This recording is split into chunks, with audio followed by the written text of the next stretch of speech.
Hi everyone, Comic Mike here with another video. And today we're going to look into the Golden Age, uh, some of the books from my collection. I haven't been buying heavily into the Golden Age. I've just been like dabbling, and whenever I see a book, a good price, and it fits something that I like, I pick it. I do pick it up. But the majority of the stuff I've been buying as of lately is Bronze and Silver Age. But like I said, I do like the Golden Age. I will eventually focus on Golden Age, but not yet because I have so many other titles in the Silver and Bronze that I do want. Now, before I'm gonna show the video, I just wanted to talk about the Comic Book Community Awards. Um, I haven't done my nominating yet because I'm still looking into some other. I already know some of the ones that I will be nominating, um, but there's like a whole bunch of ones that I have to still go through to see, which ones I'm going to be going for. And I did get nominated by a few people for the most informative channel under 500, I believe. There was a few people that nominated me, so I'd like to thank the people that nominated me. Uh, and I mean, I didn't even expect this when I started this channel. That so early on that anybody would even consider me for something like that. So once again, I thank everybody that did do that. I mean, because being a new channel, I mean, my goal at first was getting 10 subscribers. And then I said, you know what, if I reach 100 subscribers, I'm there. I was really happy, and I did pass 100 subscribers.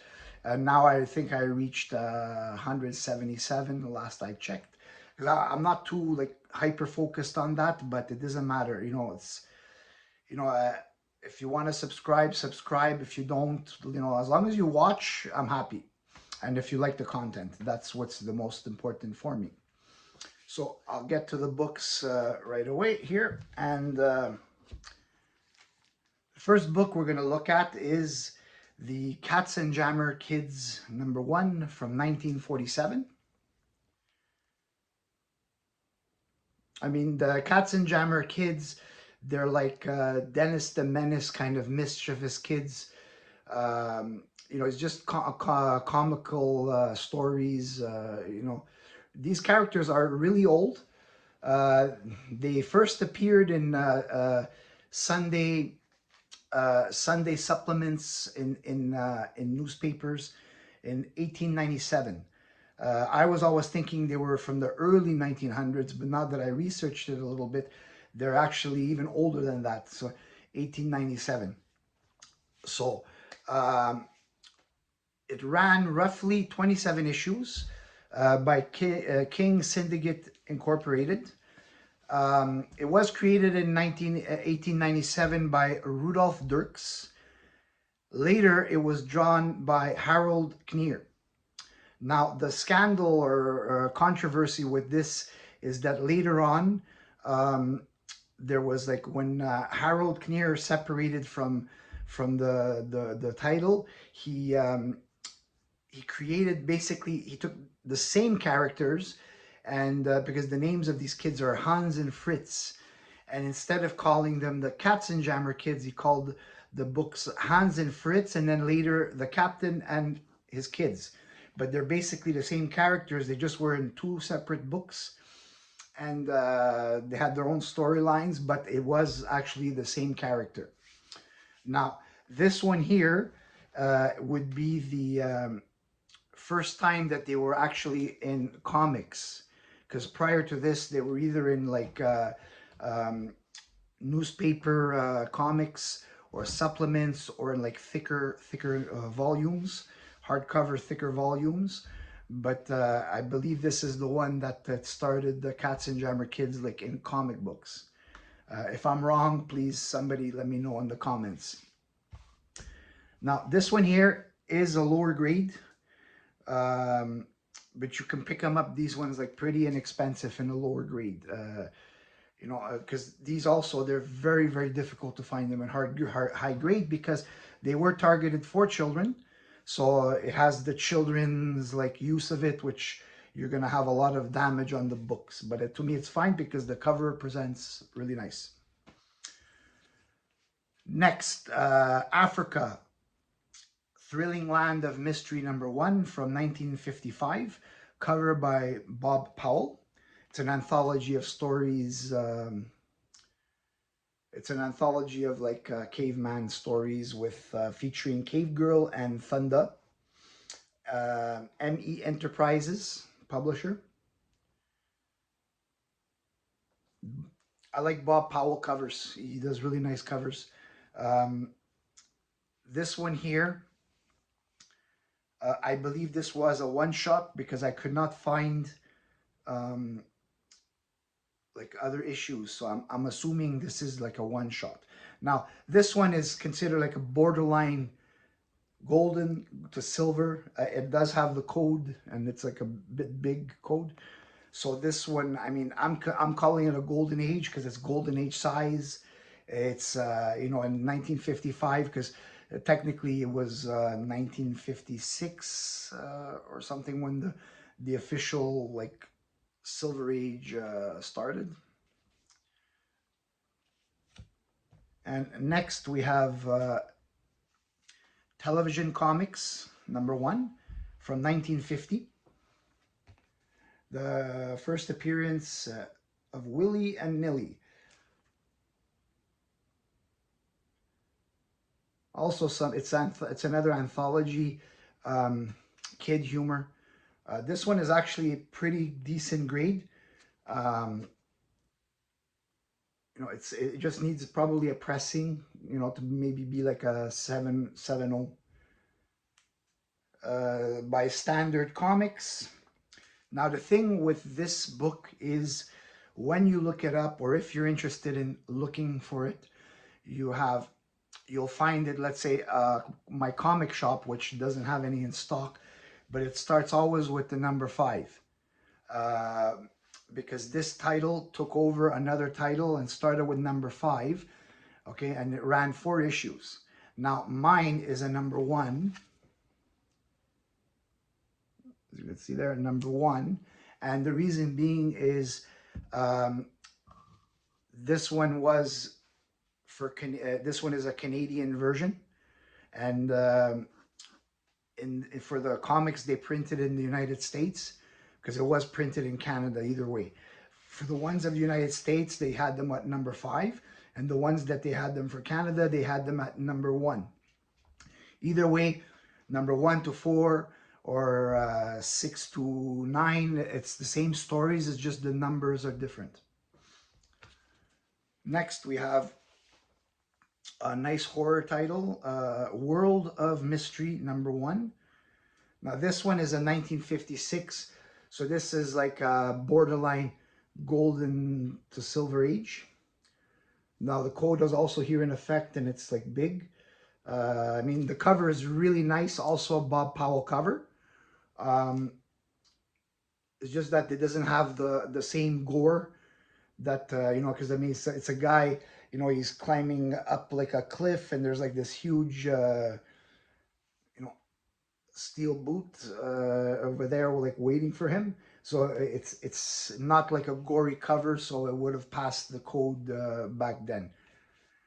Now, this one here ran 7 issues, 1956 to 1957. Now, this one is a very low grade copy. The cover presents really well.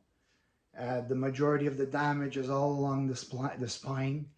Um, it's still attached from the staples, but barely. That's why this one, I don't open it or I don't do anything with it other than just look at the cover because I don't want to take a chance of detaching the, the cover. But like I said, I bought this because I mean, it is a really a good presenting cover. That one I might do is maybe later on, maybe have it slabbed more just to protect the book, that we don't have any, you know, mishaps where the cover detaches. Now, next we have here is I've always been interested in Fawcett comics. I mean, most famously was the Captain Marvel, you know, for Fawcett. But when I'm looking into it, there's I tend to like the Captain Marvel Junior covers more than the actual Captain Marvel covers, but they're both great. It's just that some of the Captain Marvel Junior covers, they're just so much more eye appealing. But this is not Captain Marvel Junior comic. This is Master Comics number 63. Now, I bought the, like, when I saw the cover, I was like, right away, I said, oh, I love this cover. I gotta have this cover. I mean, this book features, you know, Captain Marvel Jr., Radar, Bullet Man, and Nyoka. I'm not familiar with Nyoka. I'll have to look him up. It's a really nice copy. I would probably put it like, this is 1945. And I would put this copy probably like in a, I would put like in maybe like a 6.0 range. Um, Covered by Al Coreno. Coreno. Now, this one came with a certificate of authenticity. Okay. This one is like certifying that this comic book accompanying is pictured book above is from the personal collection of John Burnett, the esteemed proprietor of Dragon Lady Paper Nostalgia, founded in Toronto, Ontario in 1978. I'm not familiar with him, but I'm going to look him up. And it says here that this certificate, if sent to CGC, is to scan it and the barcode, and it's basically to so that they when they do the headline, the title is that it comes like you know, from a collection, like I don't know, I guess a pedigree kind of label, that it comes from a specific collector that was famous. But like I said, that right away when I saw the cover, I had to have that one. And the last one of today is Bobby Shelby Comics #1. I had never heard of this title before, and it just came across. Bobby Shelby Comics. This one is from 1949. This is a one-shot, Lee Elias cover and art interior. It's an anthology of this kid, Bobby Shelby. You know, several stories, and he's like rescuing or, you know, doing good deeds. Now this book was published by the Shelby Cycle Company. So I guess that's why they call him Bobby Shelby, after the name of the bicycle. And of course, he's using the bicycle to, you know, save people and doing the good deeds. So this is like, it's almost like a promotional comic, but they did charge 10 cents. So it's not like a free promotional comic. It's like you pay for a promotional comic. And what made me buy this one is, well, it's a #1, which is things I love to collect, the Golden Age, and it's such a high grade. Now, this book, I would put this into the 9s. I'm not a professional grader, so I can't, but when I'm looking at it, there's no visible creases, there's no spine ticks, all 4 corners are sharp. It's clean, both front and back cover. I mean, so to get a comic from 1949, like in that condition, you know, so I say, oh, you know what, I'm gonna take that, you know. And you know, it's a one shot, so it's a full run. You know, I also like to collect full runs, so it's easy to get them when they're only one. Yeah, it's. I'm sure you like, if people are interested in buying like some weird books, like I do sometimes, where I just buy titles that no one ever heard about. I'm sure this, I believe, I paid it maybe like $80 Canadian. Probably maybe would be like 60 bucks or 62 bucks American, and in a high grade. So if I'm buying the high grade to that price, you know, mid grades and lower probably be you know, less expensive than that. But either way, I like it. That's what's important because that's in my collection. So that's it for this video for today. Please like and subscribe if you like my content, and I'll get to you on the next video. Thanks.